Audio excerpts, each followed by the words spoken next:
Mic man ভাই, এই বক্সের সাউন্ডটা কি নাই? আছে, হচ্ছে। আর একটু সাউন্ডটা বাড়ান, মানুষ একটু শুনুক। মানুষ বাইরে অনেক মানুষ, আপনি সাউন্ডটা বাড়ায় দেন, মানুষ এদিকে আসবে ইনশাল্লাহ। সাউন্ডটা বাড়ান, আওয়াজটা আরো সুন্দর করেন। মাশাআল্লাহ, সুন্দর হইতেছে। আওয়াজটা খুব সুন্দর লাগতেছে না? মাইকম্যান ভাইয়ের জন্য আপনারা সবাই দোয়া করে দেবেন, আল্লাহ রব্বুল আলামিন যাতে আমার এই ভাইটাকে নেক হায়াত দান করে। সকলে বলেন আমিন। আমার বন্ধুগণ, যেটা বলতেছিলাম যে মহান রব্বুল আলামিনের এটা অনেক বড় একটা নিয়ামত যে আল্লাহ রব্বুল আলামিন আমাদেরকে এমন একটা মজলিসে আসার বসার শক্তি দিয়েছেন। তো এটা অনেক বড় একটা নিয়ামত।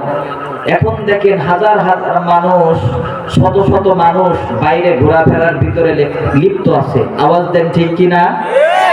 এই মানুষগুলোর ভিতর থেকে আপনাকে আমাকে যাচাই করে বাছাই করে মহান রব্বুল আলামিন এমন একটা বরকতময় মজলিসে এনে বসিয়েছেন। এজন্য আবারও বলেন আলহামদুলিল্লাহ। আসলে আলোচনাটা আস্তে ধীরে শুরু করব। আপনাদের আজকের যারা মেহমান আছেন, আজকের যারা আলোচক বৃন্দ আছেন, আলোচক ভাইয়েরা আছেন, তো মোটামুটি ওনারা উপস্থিত হয়ে গেছেন। একের পর এক ধারাবাহিকভাবে আপনারা আলোচনা শুনবেন ইনশাআল্লাহ। এর পূর্বে আমি আপনাদের একেবারে হিতাকাঙ্ক্ষী একজন মানুষ, আপনাদের ভাই, আপনাদের আপন একজন মানুষ। তো সবাই আমার জন্য একটু দোয়া করবেন, আল্লাহ এই বালকটার জবান থেকে এমন কিছু বের করে দাও যাতে করে সারা জাহানের নাজাতের জরিয়া হয়ে যায়। সকলে এখন আমিন। আমার বন্ধুগণ, আস্তে ধীরে ধীরে যাই। আমাদের কি আলোচনা সামনে আগাইতে কোনো ভয় আছে নাকি? একটু মালিককে আবার ডাক দিয়ে বলেন তো আল্লাহ। আবার ডাক দিয়ে বলেন আল্লাহু আকবার। আমার বন্ধুগণ, এদেশের নাস্তিক মুরতাদরা, ওদের দুইটা উদ্দেশ্য ছিল। এক নাম্বার উদ্দেশ্য হচ্ছে এই সমস্ত দ্বীনি মার্কাজ অর্থাৎ দ্বীনি মাদ্রাসাগুলো বন্ধ করা। দুই নাম্বার উদ্দেশ্য ছিল যে এদেশের উম্মতের হক্কানি আলেমগণ যারা আছেন ওনাদের জবানটাকে বন্ধ করা। আওয়াজ দেন ঠিক কিনা? অথচ এখন দেখতেছি আসলে ওদের জবানটাই বন্ধ হয়ে গেছে। উম্মতের হক্কানি আলেমগণ যারা আছে ওনারা এখন জিন্দা আছে, মাদ্রাসা মসজিদগুলো জিন্দা আছে। আওয়াজ দিয়ে বলেন ঠিক কিনা? ওদের উদ্দেশ্য একটাই ছিল যে মাদ্রাসা মসজিদগুলো বন্ধ করা, উম্মতের হক্কানি আলেমগণ যারা আছে ওনাদের জবানটাকে বন্ধ করে দেওয়া। আওয়াজ দেন ঠিক কিনা? একটা উদাহরণের মাধ্যমে বুঝেন। মনে করেন আপনি নৌকাতে উঠছেন, নৌকাতে উঠলে বড় বিনয়ের সাথে নৌকাতে বসতে হয়। আওয়াজ দেন ঠিক কিনা? আপনি যদি নৌকাতে উঠে বিনয়ী না হন, বাচ্চাদেরকে একটু লক্ষ্য রাখবেন, খেয়াল রাখবেন, কেউ যাতে ডিস্টার্ব না দেয়। আপনারা যারা আছেন খেয়াল রাখবেন, উঠতে দিবেন না, বসতে দিবেন না। বসতে দিবেন, উঠতে দিবেন না। তো ওদের দুইটা উদ্দেশ্য ছিল। এক নাম্বার উদ্দেশ্য হচ্ছে এই সমস্ত দ্বীনি মাদ্রাসাগুলো বন্ধ করা। দুই নাম্বার উদ্দেশ্য হচ্ছে এদেশের উম্মতের হক্কানি আলেমগণ যারা আছে ওনাদের জবানটাকে বন্ধ করা। তো যেটা বলতেছি, নৌকার উপর উঠলে বড় বিনয়ের সাথে বসতে হয়। আর যদি কোনো ব্যক্তি নৌকার উপর উঠে লাফালাফির ভিতরে লিপ্ত হয় তো ওই নৌকা ডুবে যাওয়ার সম্ভাবনা থাকে। আওয়াজ দেন ঠিক কিনা? যুবক ভাই, যুবক বন্ধু, জোর আওয়াজ দিয়ে বলেন ঠিক কিনা? সুতরাং আমরা যখন নৌকার উপরে উঠবো বড় বিনয়ের সাথে বসে থাকবো, লাফালাফির মধ্যে যাব না। ইতিহাস সাক্ষী, ইতিপূর্বে দেখেছেন যারা নৌকায় উঠে লাফালাফির ভিতরে লিপ্ত হয়েছে আল্লাহ রাব্বুল আলামিন ওই নৌকাকে একেবারে ডুবিয়ে দিয়েছে। আওয়াজ দেন ঠিক কিনা? আমার বন্ধুগণ, যারা নাস্তিক মুরতাদ ওদের দুইটা উদ্দেশ্য ছিল। এক নাম্বার উদ্দেশ্য বলেছিলাম মাদ্রাসাগুলো বন্ধ করা, হ্যাঁ। দুই নাম্বার উদ্দেশ্য ছিল উম্মতের হক্কানি আলেমগণ যারা আছেন উনাদের জবানটাকে বন্ধ করা, অর্থাৎ ইসলামটাকে নিভে দেওয়ার একটা ষড়যন্ত্রের নীল নকশা বোনা হয়েছিল। তো আল্লাহ রাব্বুল আলামিন নিজেই বলেছেন, আমি আল্লাহ এই দিনকে হেফাজত করব।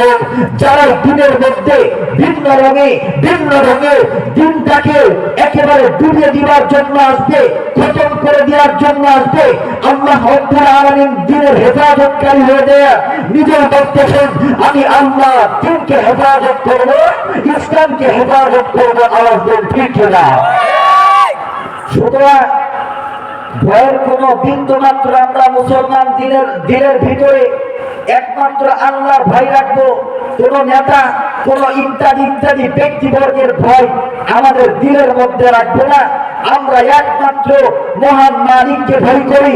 ইন্নী আখাফুল্লাহ, একমাত্র মহান মালিককে ভয় করি, দ্বিতীয় কোনো ব্যক্তিকে ভয় করে না। কথা বলেন ঠিক না? আমরা আল্লাহকে ভয় করি, সেই মালিককে একটাবার ডাক দিয়ে বলেন তো আল্লাহ, আবার ডাক দিয়ে বলেন আল্লাহু আকবার, আবার ডাক দিয়ে বলেন আল্লাহু আকবার। ভয় নেই ওরে কোনো ভয় নেই, আল্লাহ যদি থাকে সহায়। আওয়াজ দিয়ে বলেন ঠিক না? ভয় নেই ওরে কোনো ভয় নেই, আল্লাহ যদি থাকে সহায়।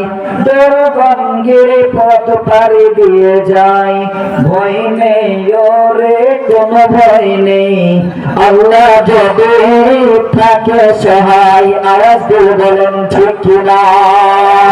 ভয় নেই, সবার সাথে বলেন, ভয় নেই ওরে কোনো ভয় নেই, আল্লাহ যদি থাকে সহায়। দুর্গঙ্গের পথ পাড়ি দিয়ে যায়, ভয় নেই ওরে কোনো ভয় নেই, আল্লাহ যদি থাকে সহায়। আওয়াজ দিয়ে বলেন ঠিক না? মুসলমান বন্ধু, ভিন্ন ভিন্ন সুরতে, ভিন্ন ভিন্ন রঙে, ভিন্ন ভিন্ন ঢঙে মুসলমানদেরকে নির্মূলের জন্য, মুসলিম নিধনের জন্য, ইসলাম নির্মূলের জন্য বাতিল অপশক্তি ভিন্ন ভিন্ন সুরতে আসতেছে, ভিন্ন ভিন্ন রূপ নিয়ে আসতেছে। আমরা মুসলমান রাজি আছি, বাতিল অপশক্তি যেমনি ভাবে আসবে আমরা মুসলমান ঠিক অমনি ভাবে বাতিলের মোকাবেলার মধ্যে যুক্ত হব। আওয়াজ দিয়ে বলেন ঠিক কিনা? আরবের আওয়াজ দিয়ে বলেন ঠিক কিনা? আমার বন্ধুগণ, বাতিল অপশক্তি যেমনি ভাবে আসবে, ভাই আমি তোমার বললাম সাউন্ড একটু বাড়াও, সাউন্ড বাড়াও মিয়া, কমে যায় ধীরে ধীরে কমে যায়। বারবার শুধু এখানে মুড়ামুড়ি করে, দেখছেন এখন আওয়াজ হইতেছে, দেখছেন? ডিস্টার্ব দিবা না। এখানে তো মনটা জানলে তো দুইটা বয়স যেমনি দিছো, মাটি শুদ্ধা একেবারে নাচানাচি শুরু হয়ে যাইতো। ঠিক আছে, এখন ঠিক আছে। আমার বন্ধুগণ, হালকা একটু ইকো দাও, সাউন্ড বাড়াও। সাউন্ড না শুনলে মানুষ তো আসবে না, রাগ করো না। আমার বন্ধুগণ, আবার মালিককে ডাক দিয়ে বলেন আল্লাহ, আবার ডাক দিয়ে বলেন আল্লাহু আকবার। আওয়াজটা সুন্দর করো। আবার ডাক দিয়ে বলেন আল্লাহু আকবার। যেটা বলতেছিলাম,